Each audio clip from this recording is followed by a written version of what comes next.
Hello friends, welcome back கேபே store channel நண்பர்களே. இன்னைக்கு இந்த வீடியோவில் பயங்கரமான எச்சரிக்கையான ஜோதிட விஷயத்தை தான் இந்த வீடியோவில் அதிரடியாக பார்க்க போகிறோம். அதாவது 2025 முதல் மாதமான ஜனவரியுடைய 10ஆம் தேதியானது வருதுங்க. அன்று மிகப்பெரிய சம்பவமானது நடக்க போகுது. அன்று தமிழ் மாதம் மார்கழியுடைய 26ஆம் நாள் கிழமை வெள்ளிக்கிழமை. அப்படி என்ன நடக்க போகுதுன்னா, பெருமாள் கோவிலில் சொர்க்கவாசலானது திறக்கப்படும். அது என்னடா சொர்க்கவாசல் அப்படின்னு கேட்குறீங்களா? சொர்க்கவாசலுங்கிறது பெருமாள் கோவிலில் திறக்கப்படக்கூடிய ஒரு கதவு. இந்த கதவு பெருமாளுடைய கோவிலில் வருடத்துக்கு ஒரு முறை திறக்கப்படும். அதுவும் நாளைய இந்த நாளில் மட்டும்தான் திறக்கப்படும். நாளைய இந்த நாள் அப்படி என்ன நாள்னா, கரெக்டாக மார்கழியுடைய வளர்பிறை ஏகாதசியானது வருது. இந்த ஜனவரியுடைய 10ஆம் தேதி இந்த வளர்பிறை ஏகாதசி வரக்கூடிய இந்த நாள் அன்னைக்கு பெருமாள் கோவிலில் சொர்க்கவாசலானது திறக்கப்படும். இந்த சொர்க்கவாசல் வழியாக பெருமாளை தரிசனம் பண்ணி பெருமாள் கிட்ட நாம் வேண்டக்கூடிய வரங்களை கேட்டால் நம்மளுடைய பாவங்கள் அனைத்தும் நீங்கும். அதை விட நம்மளுக்கு சொர்க்கமானது கிடைக்கும். அதாவது வைகுண்ட பதவியானது நமக்கு கிடைக்கும்.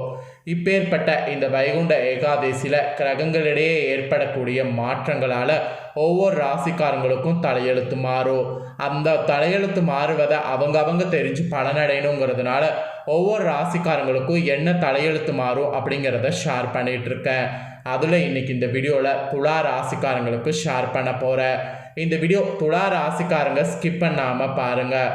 உங்களோட ராசிக்கு இந்த வைகுண்ட ஏகாதசியிலேருந்து என்ன மாதிரியான பலன் கிடைக்கும் அப்படிங்கிறத தெரிஞ்சுக்குங்க. உங்கள் ராசிக்கான பலனை தெரிஞ்சு அதற்கேற்ப நடந்து பலன் பெறுங்க. ஆக்சுவலி இந்த வைகுண்ட ஏகாதசி சாதாரண ஏகாதசி கிடையாது. சுழற்றி அடிக்கிற மாதிரி பெருமாள் வைகுண்டத்தில் விதி வச்சிருக்கிறாரு. அதனால் ஜனவரி 10ஆம் தேதியிலிருந்து ஆட்டம் பயங்கரமாக இருக்கும். அந்த ஆட்டம் என்ன மாதிரியான ஆட்டங்கிறத தெரிஞ்சு பயனடையணும்.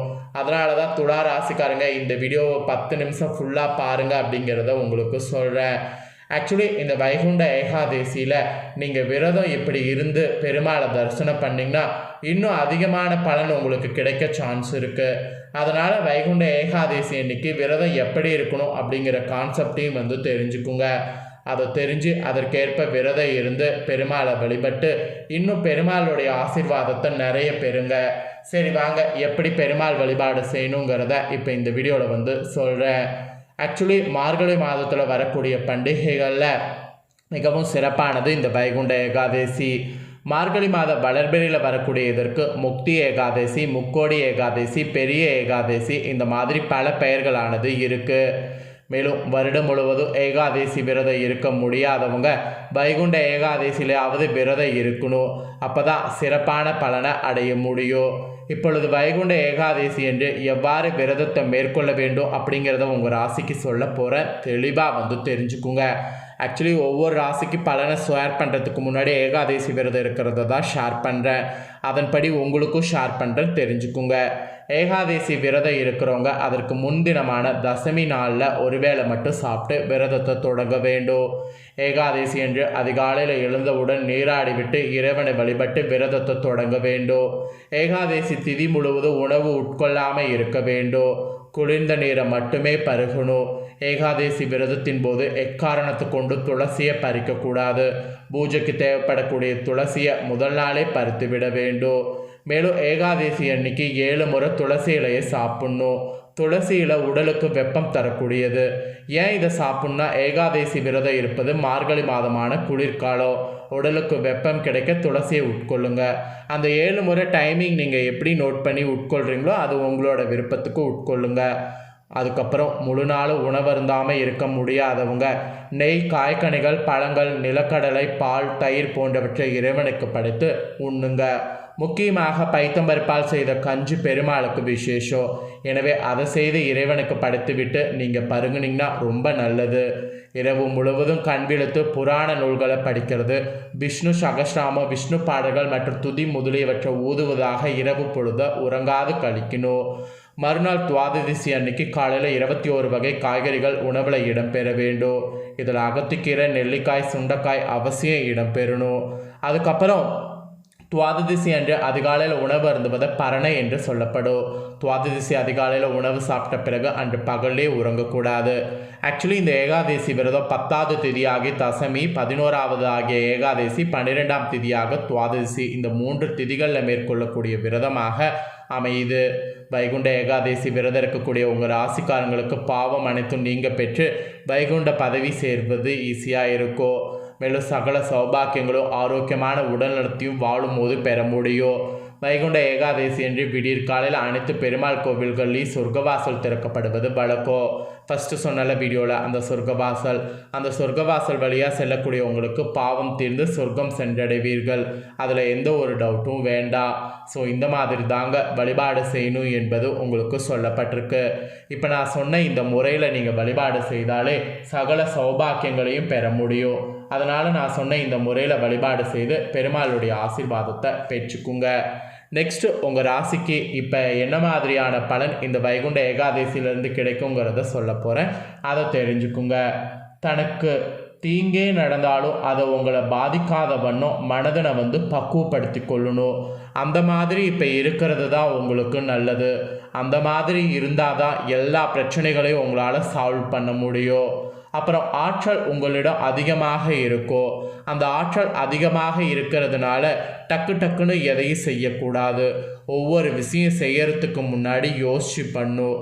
இந்த மாதிரி கவனமாக இருந்தீங்கன்னா சிறப்பு பலனாக இந்த வைகுண்ட ஏகாதசியிலேருந்து உங்களுக்கு இதெல்லாம் கிடைக்கும் என்று சொல்லப்பட்டிருக்கு. அதில் உத்தியோகத்தில் இருக்கிறவங்களுக்கு என்ன நடக்கும்னா, உங்களுடைய அலுவலகத்தில் அங்கீகாரம் கிடைப்பதோடு ஊதியமும் அதிகம் கிடைக்கும். ஆனால் இது கிடைக்கிறதுக்கு ஆற்றல் உங்களிடம் அதிகமாக இருக்குங்கிறதுக்காக வேகமாக செயல்படக்கூடாது. மெதுவாக யோசித்து செயல்படணும். அப்படி செயல்பட்டிங்கன்னா உங்களுக்கு உத்தியோகத்தில் இந்த பலன் கிடைக்க வாய்ப்பு இருக்குது. ஸோ உத்தியோகத்தில் இருக்கிறவங்க உங்களுக்கு கிடைக்கக்கூடிய இந்த பலனை பெறுவதற்கு நான் சொன்னது போல் ஆற்றல் அதிகமாக இருக்கக்கூடிய இந்த டைம் அதை எப்படி விவேகமாக யூஸ் பண்ணுன்னு சொல்லி பார்த்து பண்ணுங்க.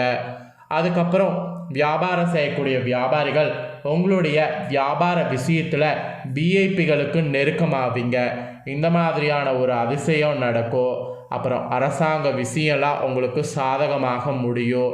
அதை விட அரசு சம்மந்தப்பட்ட டெண்டர்கள்லாம் உங்கள் கைக்கு கிடைக்கும். அரசு சம்மந்தப்பட்ட டெண்டர்கள் உங்கள் கைக்கு கிடைக்கிறதுலாம் இதுவரை நீங்கள் எதிர்பார்க்காத ஒரு விஷயம். அந்த விஷயம்லாம் இந்த டைம் நடக்க போகுது. அரசு சம்மந்தப்பட்ட டெண்டர்களாக இதுக்கு முன்னாடி எனக்கு கிடைக்காதுன்னு சொல்லி விட்டுருந்தவங்க இப்போ முயற்சி பண்ணி பாருங்கள். கண்டிப்பாக உங்கள் கைக்கு கிடைத்து நீங்கள் வெற்றியானது அடைந்திட முடியும். அதுக்கப்புறம் குடும்பத்தில் இருக்கக்கூடிய உங்கள் தலைவிகளுக்கெல்லாம் புதிதாக வீடு மனை வாகனம் வாங்கக்கூடிய யோகம் இருக்குது. உங்கள் பெயரில் வாங்கினீங்கன்னா அது நல்லபடியாக இருக்கும். அதுக்கப்புறம் ஆடை ஆபரணங்கள் இதெல்லாம் பார்த்தீங்கன்னு வச்சுக்கோங்களேன், நிறைய கவனம் செலுத்துங்க. ஆடை ஆபரணங்களில் கவனம் செலுத்தினீங்கன்னா இதில் சேர்க்கையானது இருக்குது. குடும்பத்தில் அந்நியர்களுடைய தலையீடு உண்டாகும். அவற்றை தவிர்க்கிறது நல்லது. உங்களுடைய தலையீடு மட்டும்தான் குடும்பத்தில் இருக்கணும். அந்நியர்களுடைய தலையீடு இருந்தால் அது ரொம்ப ஆபத்து. அதனால் அந்நியர்களுடைய தலையீடை தவிர்த்துக்குங்க. அதுக்கப்புறம் கலைஞர்களுக்கு எவ்வளவு பணம் வந்தாலும் அதை சேமிக்க முடியாத என்ற நிலை இருக்கல, அது மாறி அதிக அளவு பணம் சேர்கிற மாதிரி சூழ்நிலை அமையுது. இந்த சூழ்நிலையை கலைஞர்கள் நல்லா பயன்படுத்தி நல்லா சேமித்து வச்சுக்குங்க. வாய்ப்பு இருக்கும் போதே சேமித்து வச்சுக்கிட்டாதான் அதுக்கப்புறம் ஒன்றும் பண்ண முடியாது. மாணவர்களுக்கு கல்வியில் ஆர்வம் இல்லாமல் பொழுதுபோக்கு நிகழ்ச்சிகளில் கலந்து கொண்டு நேரத்தை வீணடிப்பது தவிர்க்கணும். நீங்கள் இந்த மாதிரி நேரத்தை வீணடிச்சுக்கிட்டே இருந்தீங்கன்னா மதிப்பெண்கள்லாம் பெற முடியாது. ஸோ நேரத்தை வீணடிக்கிறத தவிர்த்துக்கிட்டு அதிக மதிப்பெண்கள் பெறுவதற்கு முயற்சி பண்ணுங்க. ஸோ அப்படி பண்ணிங்கன்னா தான் உங்களுக்கு சிறந்த பலன். அவ்வளோதாங்க. இதுதான் உங்களுக்கு பலன்களாக கிடைக்கும் என்று பலன் குறிப்பிடப்பட்டதை தெளிவாக உங்களுக்கு ஷேர் பண்ணிட்டேன். ஷேர் பண்ணதை தெளிவாக இந்த வீடியோவில் உங்கள் ராசிக்காரங்க தெரிஞ்சிருப்பீங்க. தெரிஞ்சதுக்கேற்ப நடந்து பயன்பெறுங்க. இந்த வைகுண்ட ஏகாதசியில் பெருமாள் வழிபாடு செய்ய சொன்னல, அதில் நீங்கள் பெருமாள் கோவிலில் ஒரு எல் தீபம் மட்டும் ஏற்றிருங்க. ரொம்ப ரொம்ப நல்லது. ஸோ இதை நீங்கள் பண்ணிங்கன்னா இன்னும் சிறப்பு பலன் நிறைய கிடைக்கும். அதனால தான் சொல்கிறேன், இதை ஒன்று மட்டும் பண்ணிடுங்க.